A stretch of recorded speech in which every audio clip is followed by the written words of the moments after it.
What prospects do you think you or your child, if they're between 18 to 30, and into your early 30s as well, there are big drop in employment during the pandemic. What prospects, what hope do you think you have at the moment for your working life? 0345 606 0973. Just tell me what you're doing about it and what the feedback is, what the comeback is. We're hearing just a moment ago from somebody who wanting to give 2 people a start with the Kickstart scheme that the government has launched, and she's just waiting to be able to do so, even though the green light's already been given. So there are frustrations in there. There's some obstacles in there.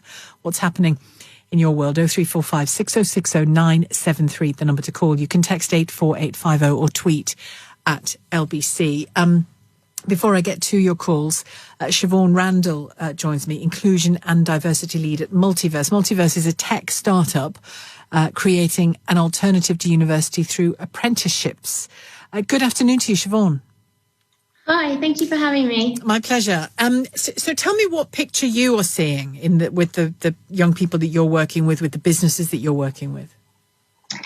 I think it's such a challenging time for so many people, but particularly for young people who we've seen from the recent data are being kind of very, very, very badly hit by unemployment. However, we are still seeing growth in some areas. So whilst it is a challenging time, there is some pockets of optimism. So, for example, we're seeing apprenticeships in digital and tech are still growing. And that's very much because alongside this COVID pandemic, we're also seeing companies kind of demand for digital transformation increase. Right. We have kind of over 60 roles open for young people at the moment on our platform at a range of companies that are still hiring. And we're kind of working with Facebook, Morgan Stanley, Mars, so lots of incredible companies to really create those opportunities for young people in those digital skills areas that are kind of still resilient and growing.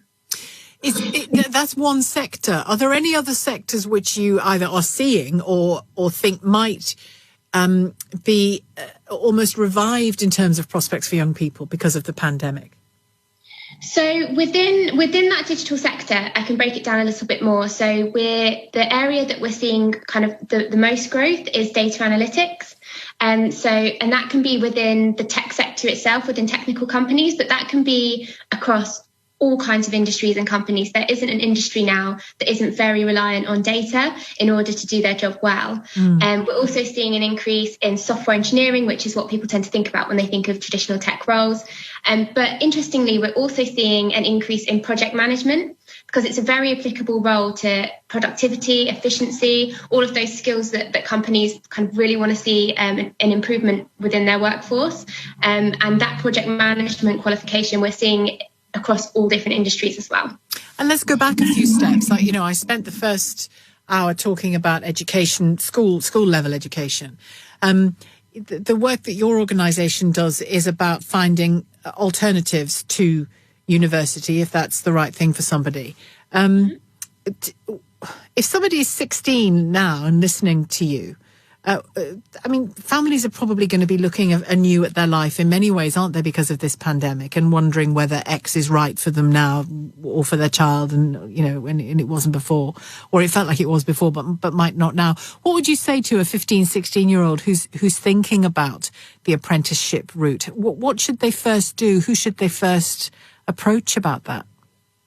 I think the first thing to do is really use this time, and that's kind of one of the only things we have in abundance at the moment is time, with not many distractions, to really think about what their strengths are. What have they really actually enjoyed at school? What are their skills? What are the things that make them actually look forward to getting out of the bed in the morning and engaging in school?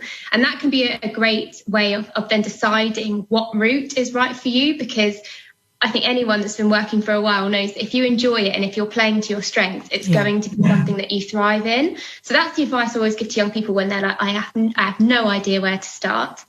I'd then say go online and try things out. So across the apprenticeship sector, but also the university sector too, you can do taster courses, you can watch taster lectures.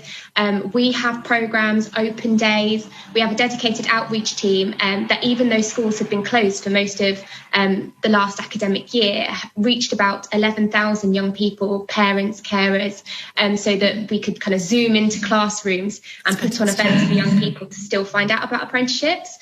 So there are still things you can be doing in your evenings if you're not completely kind of Zoomed and Google Classroomed out, to get a kind of a feel for what your next step might look like, and if that's something that really suits your strengths.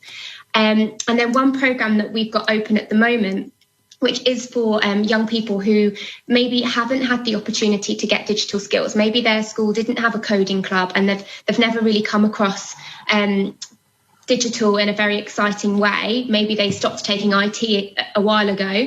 Lots of young people do kind of stop IT around year 9, which is a real shame because that is such a booming sector. Yes.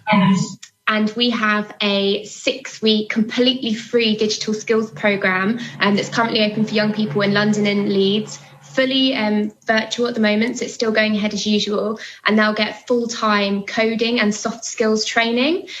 So in that 6 weeks, that could really give them an idea if actually maybe they're going to be the next software engineer, and that is a sector where there are still so many jobs. Okay, well, listen, that was a fantastic run through of options for people to look at. That's brilliant, Siobhan. Thank you. Really practical end to our conversation. Thanks, Siobhan Randell, Inclusion and Diversity Lead at Multiverse. That's a tech startup creating potential alternatives to university through apprenticeships. So I hope that was useful to some of you listening. Quick couple of a text and a tweet, and then I'll talk to Jonathan in Kilburn.